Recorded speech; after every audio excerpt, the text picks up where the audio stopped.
to teach you cell biology, and in my previous lecture I have told you about the cell wall structure of bacteria and fungi, and today I am going to discuss about the cell wall of plants, which is the important part of cell wall. Because if we have to read about the cell wall, then it is must to read about the cell wall of plants, because as we are reading about botany, so then it's must to have knowledge about the cell wall of plant. So let's start. First of all we should have knowledge about the plant cell wall. Plant cell wall है क्या? अगर हम plant cell wall की बात करें तो एक structure है जो कि किसी भी सेल को रिजिडिटी प्रोवाइड करेगा, स्ट्रेंथ प्रोवाइड करेगा, प्रोटेक्शन प्रोवाइड करेगा एंड उसे सभी तरीके के मैकेनिकल शॉक से प्रोटेक्ट करके रखेगा। फीचर है ये किसका? यूकैरियोटिक सेल का। तो मैंने जैसे ऑलरेडी आपको पहले भी बताया था कि एनिमल सेल्स में सेल वॉल एब्सेंट है, प्लांट सेल्स में जो सेल वॉल है वो क्या है? प्रेजेंट है। यूकैरियोटिक सेल्स में से भी जो प्लांट की सेल हैं वो सेल वॉल को कंटेन करती हैं। एनिमल सेल में सेल वॉल क्या होगी? एब्सेंट होगी। ये तभी इन्होंने बोला है कि the plant cell wall is a remarkable structure, it provides the most significant difference between plant cells and other eukaryotic cells. बाकी सभी यूकैरियोटिक सेल्स में और प्लांट सेल में ओनली क्या डिफरेंस है? सेल वॉल का ही डिफरेंस है। सेल वॉल रिजिड स्ट्रक्चर है। रिजिड का मीनिंग क्या होता है? जिसकी थिकनेस काफ़ी हो और जो काफ़ी स्ट्रॉन्ग हो। तो इसकी जो थिकनेस है वो मैनी माइक्रोमीटर्स तक है, वेरी करेगी सेल के टाइप के ऊपर, और एक स्पेसिफिक शेप प्रोवाइड करेगी किसे? प्लांट सेल्स को। अब इन्होंने बोला है कि While most cells have a outer membrane, none is comparable in strength to the plant cell wall। कि बहुत सारी सेल्स होती हैं जिनके आउटसाइड में एक मेम्ब्रेन होती है, जैसे कि मैंने आपको बैक्टीरियल सेल के बारे में बताया था कि उस सेल के आउटसाइड में कई बार कुछ एक आउटर लेयर्स भी प्रेजेंट होती हैं, लेकिन उनकी जो स्ट्रेंथ है वो कभी भी हम कंपेयर नहीं कर सकते प्लांट सेल के साथ, क्योंकि जो प्लांट सेल वॉल की स्ट्रेंथ है वो उनके कंपेरेटिवली बहुत बहुत ज़्यादा है। और यही डिफरेंस है कि जो हमारी सेल वॉल है उसी की वजह से प्लांट सेल और एनिमल सेल के जो फंक्शंस हैं वो भी क्या है? एक दूसरे से डिफरेंट है। हम लोगों में जो टाइप ऑफ सेल्स होंगी वो भी क्या होंगी? डिफरेंट होंगी, और उनके जो फंक्शन है वो भी क्या होंगे? डिफरेंट होंगे। उसके बाद क्योंकि हमारे पास जो सेल वॉल है वो क्या है? एक रिजिड स्ट्रक्चर है, और वही प्लांट की सेल को क्या बना देती है? रिजिडिटी प्रोवाइड करती है। कंपोनेंट्स कौन कौन से हैं प्लांट सेल वॉल के? सबसे जो दो इंपॉर्टेंट कंपोनेंट है हमारे पास वो होते हैं the middle lamella and the primary cell wall. ये वो कंपोनेंट्स हैं जो आपको हर तरीके की प्लांट सेल में दिखाई देंगे, चाहे वो लिविंग है चाहे वो नॉन लिविंग है। लेकिन जैसे जैसे सेल मैच्योरिटी की तरफ बढ़ती जाती है, जैसे जैसे सेल को ज़्यादा स्ट्रेंथ की रिक्वायरमेंट है, वो नॉन लिविंग में कन्वर्ट होती जाती है। तो उसमें अन्य अनदर जो लेयर्स हैं like secondary cell wall and tertiary cell wall है वो भी बनना क्या है? स्टार्ट हो जाते हैं। तो हम मेजरली कौन कौन से चार कंपोनेंट्स बोलेंगे सेल के, सेल वॉल के? वो है the middle lamella, primary cell wall, secondary cell wall and the tertiary cell wall. हमारे पास जो सीरीज दी गई है, लेयर्स की जो सीरीज है वो भी क्या है? एज सच ऐसी ही रहती है। सबसे जो आउटर वन होगी वो कौन सी होगी? Middle lamella. उसके बाद होगी primary cell wall, then secondary cell wall and last one होगी टर्शरी सेल वॉल। अब प्लांट सेल वॉल के स्ट्रक्चर की बात करते हैं। तो हमने जैसे बात की है कि सबसे अगर हमारे पास ये कोई भी एक सेल है, ये हम उसके आउटर लेयर्स की बात कर रहे हैं, ओनली इंटरनल कंटेंट इसमें अभी कोई भी नहीं है। तो सबसे जो हमारे आउटर साइड में लेयर है वो कौन सी है? Middle lamella. ये सारा जो पार्ट है वो किसका है? मिडल लैमेला का है। उसके बाद ये प्राइमरी सेल वॉल है सर, और ये क्या है? Plasma membrane. अब हमारे पास ये जो डायग्राम है वो उस टाइप की सेल का है जिसमें सेकेंडरी और टर्शरी सेल वॉल क्या है? एब्सेंट है, only primary cell wall present है। अब इसमें मान लो सेकेंडरी और टर्शरी सेल वॉल होगी तो वो प्राइमरी सेल वॉल के बाद होगी। तो इसी तरीके से इसका जो स्ट्रक्चर में हम देखते हैं कि क्या क्या शो किया गया है, आपको डिटेल में बताएंगे सब क्या क्या प्रेजेंट है। और अभी मैं मेनली आपको जस्ट बता रही हूँ, जैसे इसमें कुछ पैक्टिन्स प्रेजेंट है। ये स्ट्रक्चर है। पैक्टिन का जो अमाउंट है वो सेल वॉल में प्रेजेंट रहता है, लेकिन इसका जो सबसे ज़्यादा अमाउंट रहता है मिडल लैमेला में। मिडल लैमेला का जो मोस्ट ऑफ पार्ट है वो पैक्टिन का ही बना हुआ है, क्योंकि इसको सीमेंटिंग मटेरियल भी बोल दिया जाता है। सीमेंटिंग का मीनिंग क्या होता है? जिसने दो सेल्स को आपस में जोड़ के रखना है। कुछ क्रॉस लिंकिंग ग्लाइकन्स हैं, जैसे हमने पेप्टाइडोग्लाइकन्स की बात की थी, तो उनमें क्या थी, हमने देखा था एमिनो एसिड्स के बीच में क्रॉस लिंकिंग थी उसको स्ट्रेंथ प्रोवाइड करने के लिए। तो इसमें भी कुछ क्रॉस लिंकिंग ग्लाइकन्स प्रेजेंट है। ग्लाइकन भी जाइलोग्लाइकन्स इसमें इंपॉर्टेंट पार्ट है जो प्ले करता है प्लांट सेल वॉल के केस में। और कुछ क्या है, सेल्यूलोज माइक्रोफाइब्रिल्स है।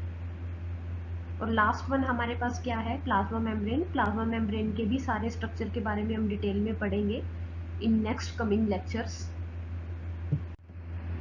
अब सबसे पहले जो हमने आउटर मोस्ट लेयर की बात की वो कौन सी है, हमारे पास मिडल लैमेला है। अगर हम यहाँ पे स्ट्रक्चर की बात करते हैं तो ये आपको जो ब्लैक कलर में मटेरियल दिख रहा है दो सेल्स के बीच में, ये क्या होगा, मिडल लैमेला होगा, जो दो सेल्स को क्या है, कंबाइन करके रखता है। मिडल लैमेला के बाद होगी हमारी primary layer, primary cell wall.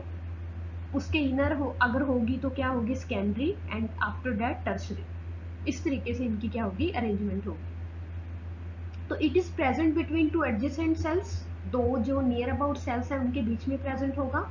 It is situated outside primary cell wall and it is made up of calcium and magnesium pectate. The most important thing is to be learn here is that middle lamella is formed of calcium and magnesium pectate। Middle lamella में सबसे ज़्यादा pectate का या सबसे ज़्यादा pectin का amount होता है। और कौन कौन से कंपोनेंट्स हैं, कैल्शियम एंड मैग्नीशियम पैक्टेट, क्योंकि it acts as cement which holds the adjacent cells together. ये एक सीमेंट की तरह काम करते हैं और दो सेल्स को आपसी होल्ड करके रखते हैं। उसके बाद प्राइमरी सेल वॉल है। It is formed after the middle lamella. Middle lamella के बाद जो लेयर बनती है वो कौन सी है, primary cell wall. A thin flexible and extensible layer. ये लेयर क्या है, कंपैरेटिवली थिन है, फ्लेक्सिबल है, मीनिंग ये मूवमेंट या कुछ तरीके की ग्रोथ शो कर सकती है। और एक्सटेंसिबल, एक्सटेंसिबल का मीनिंग क्या है, जो एक्सपेंड कर सकती है, जो ग्रो कर सकती है। इट इज कैपेबल, हाँ वही चीज इसको इन्होंने क्लियर कर दिया आगे, it is capable of growth and expansion. ये ग्रो भी कर सकती है, एक्सपेंड भी कर सकती है कंडीशंस के अकॉर्डिंग। अब जो हमारी प्राइमरी सेल वॉल है वो मेजरली किसकी बनी हुई है, सेल्यूलोज की। तभी यहाँ पे बोला हुआ है the backbone of primary cell wall is formed by the cellulose fibre, meaning उसे जो मेन स्ट्रेंथ प्रोवाइड कर रहा है या जिसके बेस पर पूरी प्राइमरी सेल वॉल टिकी हुई है वो क्या है, सेल्यूलोज है। सेल्यूलोज के अलावा भी बहुत सारे कंपोनेंट्स हैं जो इसमें मेजर रोल प्ले करते हैं। एक है हेमी सेल्यूलोज, ये सभी क्या है, पॉलीसेक्राइड्स हैं, पैक्टिन कंपाउंड्स हैं, लिपिड्स हैं, और कुछ क्या है, स्ट्रक्चरल प्रोटीन्स हैं जो कि सभी मिलके किसकी फॉर्मेशन कर रहे हैं, प्राइमरी सेल वॉल की फॉर्मेशन कर रहे हैं। उसके बाद स्ट्रक्चर है प्राइमरी सेल वॉल का। ये आउटसाइड में क्या शो किया हुआ है, इन्होंने मिडल लैमेला को शो किया हुआ है। ये सारी की सारी क्या है, प्राइमरी सेल वॉल है। उसके बाद क्या है, plasma membrane. Primary cell wall में कौन कौन से कंपाउंड्स हैं, हेमीसेल्यूलोज है, पैक्टिन है, सेल्यूलोज के फाइबर्स हैं, और क्या है, कुछ सोल्यूबल प्रोटीन्स हैं। ये चार कंपाउंड्स हैं, ये चार कंपोनेंट्स हैं जो आपको याद रखने हैं, हेमीसेल्यूलोज, पैक्टिन, सेल्यूलोज के कुछ fibres and soluble protein. Cellulose का अमाउंट क्या है इसमें मेजरली प्रेजेंट होगा, लेकिन अगर हम प्राइमरी और सेकेंडरी वॉल की भी डिफ्रेंशिएट उसमें हम करें तो सेकेंडरी वॉल में सेल्यूलोज का अमाउंट क्या है, ज़्यादा है, क्योंकि ये फाइबर्स ज़्यादा स्ट्रेंथ प्रोवाइड करते हैं। तो मैंने आपको बताया था कि सेकेंडरी सेल वॉल तभी बनना शुरू होगी जब सेल ने नॉन लिविंग में कन्वर्ट होना है धीरे धीरे, वो मैच्योर है और उसे ज़्यादा स्ट्रेंथ की क्या है, रिक्वायरमेंट है। अब सेकेंडरी सेल वॉल की बात करते हैं। ये क्या है, एक्सट्रीमली रिजिड है और स्ट्रेंथ प्रोवाइड करती है। हर टाइप की सेल में ये सेकेंडरी सेल वॉल है वो प्रेजेंट नहीं होगी, मोस्टली मैच्योर सेल्स में जो है सेकेंडरी सेल वॉल प्रेजेंट होगी। ये भी फर्दर तीन तरीके की लेयर्स में डिफ्रेंशिएट होती है। अगर इनकी जो ग्रोथ है कंटिन्यू होती रहे तो ये लेयर्स में डिवाइड हो जाती है। तो हम अभी डिफरेंस पढ़ेंगे इनके बारे में कि प्राइमरी सेल वॉल और सेकेंडरी सेल वॉल में क्या मेजर डिफरेंस है, तो उसमें हम पढ़ेंगे कि किस तरीके से ये क्या है, लेयर्स में डिवाइड होती है। तो वो जो लेयर है कौन कौन सी है, S1 outer, S2 middle and S3 inner. अब यहाँ पे अगर हम स्ट्रक्चर की बात करते हैं, हमारे पास ये सेल है, तो ये सबसे जो आउटर मोस्ट लेयर है वो कौन सी है, S1 है। उसके बाद मिडल वन कौन सी है, S2, एंड सबसे इनर वन कौन सी है, S3 है। S3 के बाद हमारे पास कौन सी आ जाती है, प्राइमरी वॉल, और प्राइमरी वॉल के बाद हमारे पास ये जो सीमेंटिंग मटेरियल है ये सारा क्या है, मिडल लेवल। तो आप देख सकते हो कि किस तरीके से ये जो वॉल्स हैं या जो लेयर्स हैं वो अरेंज्ड है।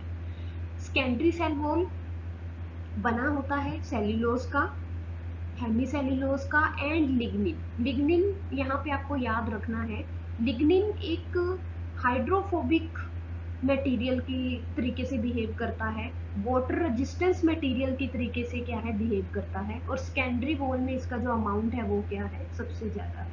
नॉन लिविंग सेल का जो एक मेन फीचर होता है वो ये होता है कि उसमें जो वाटर का कंटेंट है वो धीरे धीरे कम होता जाता है, क्योंकि जितना ज़्यादा सेल में वाटर का कंटेंट है तो वो क्या है, लिविंग है, उतने ज़्यादा उसमें बैक्टीरिया पैथोजेंस वगैरह क्या है, ग्रो कर सकते हैं। तो जितना वाटर का अमाउंट कम होगा, उनमें जो बैक्टीरिया फंजाई कुछ भी पैथोजन है, एक तो उनका किसी भी तरीके का इम्पैक्ट नहीं हो पाएगा, सेकेंडली उसमें जो लिग्निन का अमाउंट है वो भी क्या है, इंक्रीज होता जाएगा। तो मैंने आपको बताया था कि हमारी सबसे पहले लेक्चर में जब हमने पढ़ा था कि हमारे जो भी सेल वॉल है वो एक नॉन लिविंग पार्ट है, लेकिन वो कहाँ से बना है, सेल के लिविंग पार्ट से बना है। तो इसमें जो भी सेलुलोज के फाइबर्स वगैरह पार्टिसिपेट करते हैं वो सेल से ही बनते हैं, और उनका एक स्पेसिफिक प्रोसीजर होता है बनने का। अगर हम टर्शरी सेल वॉल की बात करें तो टर्शरी सेल वॉल है वो भी बहुत रेयर सेल्स में क्या है आपको मिलेगी। वही सेल्स जिनको ज़्यादा मैच्योर हो गई है या ज़्यादा स्ट्रेंथ की रिक्वायरमेंट है, तो उनमें जो फर्दर लेयर्स हैं वो टर्शरी सेल वॉल की बनना शुरू हो जाएंगी। अब टर्शरी सेल वॉल को क्या बोला गया है, ये प्रोटोप्लास्ट का क्या है, ड्राई रेजिड्यू है। मीनिंग प्रोटोप्लास्ट का जो भी ड्राई पार्ट बचा हुआ है वो मिलके क्या बनाते हैं, टर्शरी सेल वॉल की फॉर्मेशन करते हैं। या उसके बाद हमारे जो टर्शरी सेल वॉल है वो सेलुलोज का बना होगा, हेमी सेलुलोज का बना होगा, और इसमें भी क्या प्रेजेंट है, जाइलन प्रेजेंट है। जाइलन एक बहुत ही इंपॉर्टेंट रोल प्ले करता है किसी भी सेल वॉल की फॉर्मेशन में। उसके बाद आते हैं प्लाज्मोडेस्मेटा। प्लाज्मोडेस्मेटा एक लिंक की तरीके से काम करता है दो सेल्स के बीच में, कनेक्टिंग लिंक का काम करता है, दो सेल्स के बीच में ट्रांसपोर्ट करवाना है किसी मटेरियल का, उसे रेगुलेट करना है, उसमें क्या है, हेल्पफुल है। तो हम क्या बोल देते हैं, plasmodesmata are protoplasmic strands which connects the protoplast of neighbouring cells. कि दो कोई भी नेबरहुड में दो सेल्स हैं उनके बीच में, प्रोटोप्लास्ट के बीच में कनेक्शन काज करता है प्लाज्मोडेस्मेटा, और इसका जो डायमीटर है वो नियर अबाउट 40 to 50 नैनोमीटर होता है। तो अगर हम यहाँ पे स्ट्रक्चर की बात करें तो सेल वॉल है आउटर साइड में, साइटोप्लाज्म है, तो दो साइटोप्लाज्म को इंटरकनेक्ट कौन कर रहा है, प्लाज्मोडेस्मेटा इंटरकनेक्ट कर रहा है। और अब आपको पता है प्लांट सेल वॉल का एक स्पेसिफिक फीचर है, वो क्या है, उसमें वैक्यूल का प्रेजेंट होना। उसके बाद कंपोनेंट्स की बारी आती है, कंपोजिशन की बारी आती है कि सेल वॉल में क्या क्या कंपोनेंट्स हैं और उसकी जो कंपोजिशन है वो क्या है।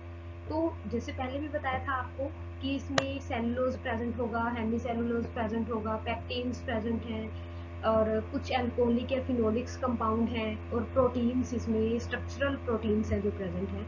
तो सबसे पहले सेलुलोज की बात करते हैं। किसी भी सेल वॉल को शेप प्रोवाइड करता है, स्ट्रेंथ प्रोवाइड करता है सेलुलोज। अब इसका जो कंटेंट है वो डिपेंड होगा टाइप ऑफ सेल वॉल के बीच में, उसके लेयर के टाइप के बीच में डिफरेंस होगा। जैसे कि प्राइमरी वॉल की बात करें तो प्राइमरी वॉल का जो 20 to 30% है ड्राई वेट का, वो सेलुलोज का बना हुआ है। मीनिंग अगर हम प्राइमरी वॉल के ड्राई वेट की बात करें तो उसका जो 20 to 30% पार्ट है वो सेलुलोज का बना हुआ है। उसके अपोजिट अगर हम सेकेंडरी वॉल की बात करें तो सेकेंडरी वॉल का जो 40 to 90% ड्राई वेट है वो किसका बना हुआ है, सेलुलोज का बात करें, सेलुलोज का बना हुआ है। अगर हम ड्राई वेट का मीनिंग क्या होता है कि अगर हम वाटर के कंटेंट को नहीं कम कर रहे हैं बीच में, ओनली ड्राई वेट को ले रहे हैं, तो वो इतना परसेंट जो पार्ट है वो सेलुलोज का बना हुआ है। उसके बाद आते हैं पैक्टिन्स। पैक्टिन्स क्या होते हैं, ग्रुप ऑफ पॉलीसेक्राइड्स हैं जो कि किसके बने हुए हैं, गैलेक्टोयूरोनिक एसिड के, रैमनोज के, अरेबिनोज के एंड गैलेक्टोज के। अब ये सभी जो पार्ट है वो मिलके किसकी फॉर्मेशन करते हैं, पैक्टीन्स की फॉर्मेशन करते हैं, या हम ऐसे कह सकते हैं कि पैक्टीन इन सभी पार्ट का, इन पॉलीसेकेराइड का बना हुआ है। अब पैक्टीन के बारे में आपको ऑलरेडी मैंने बता दिया कि पैक्टीन का जो सबसे ज़्यादा अमाउंट है वो कहाँ पे आपको मिलेगा, मिडल लैमेला में मिलेगा, क्योंकि मिडल लैमेला में जो पैक्टीन्स प्रेजेंट हैं वो एज अ सीमेंटिंग मटेरियल काम करते हैं, दो सेल को आपस में कंबाइन करने का काम करते हैं। उसके बाद आते हैं हेमीसेल्यूलोज। हेमीसेल्यूलोज भी क्या है, पॉलीसेकेराइड्स हैं और अलग अलग टाइप की शुगर से मिलकर बने हुए हैं। अब हमारे पास प्लांट की स्पीशीज क्या है, किस टाइप की सेल है, उसी के ऊपर डिपेंड होगा कि उसमें किस टाइप के हेमीसेल्यूलोज प्रेजेंट है। हेमीसेल्यूलोज में जो सबसे इम्पोर्टेंट एक जो आता है वो क्या है, जाइलन। जाइलन के बारे में मैंने आपको बताया कि जाइलन बहुत ही इम्पोर्टेंट रोल प्ले करता है किसी भी प्लांट सेल वॉल की फॉर्मेशन में। तो अगर हम प्राइमरी सेल की बात करें, प्राइमरी सेल वॉल की बात करें, तो उसमें जो जाइलन है वो 5% पार्टिसिपेट करता है। लेकिन अगर हम सेकेंडरी सेल वॉल की बात करें, सेकेंडरी वॉल किसकी, डाइकोट्स की, there is a difference between the monocots and dicots as you have already studied in your up to 12th class. तो डाइकोट की जो सेकेंडरी वॉल है उसमें जो जाइलन है वो 20% तक क्या है, पार्टिसिपेट करता है। अब जो हमारे हेमीसेल्यूलोजिक जो पॉलीसेकेराइड है वो जाइलोज एंड अरेबिनोज के साथ हमेशा क्या रहते हैं, लिंक्ड रहते हैं। लास्ट वन जो कंपोनेंट आता है वो आते हैं कुछ प्रोटीन्स। अब जो प्रोटीन्स हैं वो जो भी हमारे सेल वॉल में कार्बोहाइड्रेट प्रेजेंट है उनके साथ कंबाइन फॉर्म में भी प्रेजेंट हो सकते हैं या इंडिविजुअल फॉर्म में भी प्रेजेंट हो सकते हैं। तो अब जब हम प्लाज्मा मेम्ब्रेन के बारे में पढ़ेंगे तो तब भी हम देखेंगे कि कुछ जो हमारे प्रोटीन्स हैं वो कार्बोहाइड्रेट के साथ क्या रहते हैं, कंबाइन रहते हैं, और उनको हम क्या बोल देते हैं, ग्लाइकोप्रोटीन्स बोल देते हैं। तो इन द सेम वे हमारे पास सेल वॉल में जो भी प्रोटीन है वो मोस्टली कार्बोहाइड्रेट के साथ लिंक्ड रहते हैं और उन्हें हम क्या बोल देते हैं, ग्लाइकोप्रोटीन्स बोल देते हैं। अब जो हमारे ग्लाइकोप्रोटीन्स हैं उनमें एक अनयूजुअल अमीनो एसिड प्रेजेंट होगा, मीनिंग जो प्रोटीन हमारे कार्बोहाइड्रेट के साथ प्रेजेंट हैं उनमें एक जो अनयूजुअल आपको जो फीचर दिखेगा वो ये दिखेगा कि उसमें आपको हाइड्रोक्सी प्रोलीन का जो अमाउंट है वो काफ़ी अमाउंट में आपको वहाँ पे दिखाई देगा, और उसका जो अमाउंट है वो कितना है, नियर अबाउट 40% प्रेजेंट है। क्योंकि हाइड्रोक्सी जो प्रोलीन है, प्रोलीन एक सबसे स्ट्रॉन्ग एमिनो एसिड्स में से एक माना जाता है।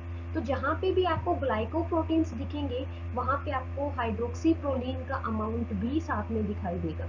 और जो इन्होंने बोला है कि जर्नली कहाँ एब्सेंट होता है, प्रोटोप्लास्ट में एब्सेंट होता है, क्योंकि हमने क्या बात की है कि हमारा जो भी सेल वॉल है वो कहाँ से बनता है, सेल के लिविंग पार्ट से बनता है। प्रोटोप्लास्ट में अब ये जो हाइड्रोक्सी प्रोलीन है वो क्या है, एब्सेंट है। तो इसका मीनिंग कोई ना कोई मॉडिफिकेशन हुई है जिसकी वजह से ही ये जो प्रोटीन कहाँ पे प्रेजेंट मिला, हमें सेल वॉल में प्रेजेंट मिला, तभी इसको क्या बोला गया है, अनयूजुअल एक्सटेंशन बोला गया है।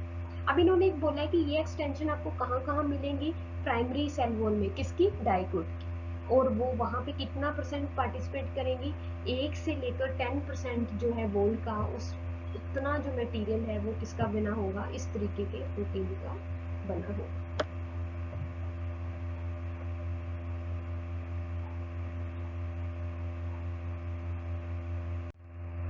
अब डिफरेंस की बात करते हैं, प्राइमरी और सेकेंडरी वॉल में क्या डिफरेंस है। जैसे मैंने आपको पहले भी बताया था, हम डिफरेंस पढ़ेंगे कि प्राइमरी वॉल और सेकेंडरी वॉल में डिफरेंस क्या है। अक्रेंस की बात करते हैं सबसे पहले, तो प्राइमरी सेल वॉल आपको हर तरीके की प्लांट सेल में मिलेगी, लेकिन सेकेंडरी सेल वॉल आपको ओनली मैच्योर और नॉन डिवाइडिंग सेल्स में मिलेगी, कि जिन सेल्स ने अभी क्या है, डिवाइड नहीं करना। पोजीशन है, मीनिंग कहाँ पे प्रेजेंट है, मिडल लैमेला की इनर साइड क्या प्रेजेंट होगी, प्राइमरी सेल वॉल प्रेजेंट होगी, और प्राइमरी सेल वॉल के इनर में क्या प्रेजेंट होगा, सेकेंडरी सेल वॉल प्रेजेंट होगी।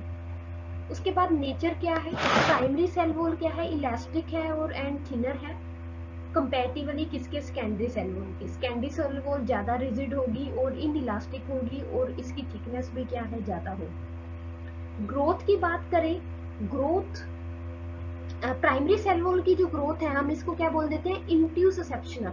इंट्यूससेप्शनल का मीनिंग क्या है, जो कि बहुत रेयर ग्रो करेगी। रेयर का मीनिंग क्या है कि इसमें फर्दर जो लेयर्स है ना वो नहीं बनेगी, लेकिन सेकेंडरी सेल वॉल में हमने जैसे लेयर्स के बारे में पढ़ा था कि S1 लेयर भी प्रेजेंट है, S2 लेयर भी प्रेजेंट है, S3 लेयर भी है। तो उस तरीके की ग्रोथ को हम क्या बोलते हैं, एक क्रिएशनल ग्रोथ बोलते हैं। एक क्रिएशनल ग्रोथ का मीनिंग क्या है, जो फर्दर कंटिन्यू ग्रो करती रहे और लेयर्स में क्या है, डिवाइड होती रहे। तो प्राइमरी सेल वॉल में एज सच आपको कोई भी लेयर्स नहीं दिखाई देंगी, लेकिन सेकेंडरी सेल वॉल में आपको क्या है, लेयर्स दिखाई देंगे। अब पिट्स एब्सेंट है प्राइमरी सेल वॉल में, लेकिन सेकेंडरी सेल वॉल में पिट्स क्या है, प्रेजेंट है। आपको मैंने बताया था पिट भी क्या है, दो सेल को कंबाइन करने वाले कुछ स्ट्रक्चर्स प्रेजेंट होते हैं। उनके बारे में आप सेकेंड ईयर में सारा डिटेल में पढ़ेंगे। अभी आपको जस्ट इतना याद रखना है कि पिट्स स्ट्रक्चर प्रेजेंट है जो कि प्राइमरी सेल वॉल में एब्सेंट है, लेकिन सेकेंडरी सेल वॉल में क्या है, प्रेजेंट है। एडिशनल मटेरियल भी एब्सेंट होगा प्राइमरी सेल वॉल में, लेकिन सेकेंडरी सेल वॉल में सुबेरिन, लिग्निन और क्यूटीन जैसे जो एक्स्ट्रा मटेरियल है वो भी प्रेजेंट हो सकते हैं according to the need of cell. Cellulose का अमाउंट प्राइमरी सेल वॉल में कम होगा, सेकेंडरी सेल वॉल में क्या ज़्यादा होगा, ज़्यादा होगा। प्राइमरी सेल वॉल में एक्सटेंशन प्रेजेंट है, वो एक्सटेंड कर सकती है, एक्सपेंड कर सकती है, लेकिन सेकेंडरी सेल वॉल में जो एक्सटेंशन है वो क्या होती है, एब्सेंट होती है। फाइबर्स लूजली अरेंज होते हैं, लेकिन इसमें जो फाइबर्स की अरेंजमेंट है वो क्या है, मोस्टली स्ट्रेट रहती है, क्लोज रहती है और पैरेलल अरेंजमेंट रहती है। हाइड्रेशन का अमाउंट क्या है, ज़्यादा है, मीनिंग वाटर का कंटेंट क्या है, ज़्यादा रहेगा, लेकिन इसमें जो वाटर का कंटेंट है वो क्या है, कम रहेगा। फंक्शन क्या है सेल वॉल के, सबसे पहले तो किसी भी सेल की मॉर्फोलॉजी, मीनिंग वो दिखने में कैसी होगी, उसकी ग्रोथ कैसी होगी, डेवलपमेंट है, वो सब किस पे डिपेंड करता है, सेल वॉल के ऊपर डिपेंड करेगा।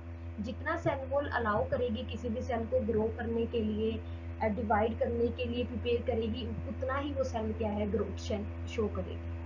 अब ये प्रोटोप्लाज्म को कहाँ से बचाता है, किसी भी तरीके के वायरल, बैक्टीरिया या फंगल एंट्री से प्रोटोप्लाज्म को क्या है, प्रोटेक्ट करता है, क्योंकि हमारी जो प्लाज्मा मेम्ब्रेन है वो सिलेक्टिवली परमेबल है, कि वो ओनली सिलेक्टेड मटेरियल को पास करने देगी, लेकिन जो सेल वॉल है वो सेमी परमेबल होगी, कुछ मटेरियल को पास आउट होने देती है, स्मॉल पार्टिकल्स को, और कुछ मटेरियल को बिल्कुल भी पास आउट नहीं होने देगी।